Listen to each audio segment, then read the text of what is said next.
I can also hear a bunch of people saying, Jordan, I get nervous when I go to the doctor and my blood pressure is elevated, then it gets better when I get home. I just have that white coat hypertension. White coat hypertension means that you have an elevated blood pressure reading in the doctor's office, but then they appear to be normal when you go back home.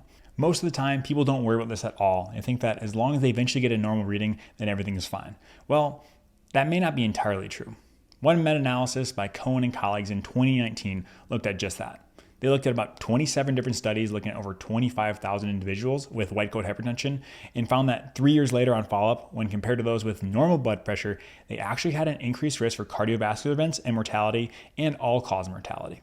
So what I interpret this to mean is that it appears that white coat hypertension isn't as benign as we may have thought it was. But I think it's safe to say that if you or somebody you know has a white coat hypertension, it's at least worth it to make sure that their normal everyday blood pressures are stone cold normal. And if there's any question about it all, then they may benefit from treating their blood pressure more aggressively.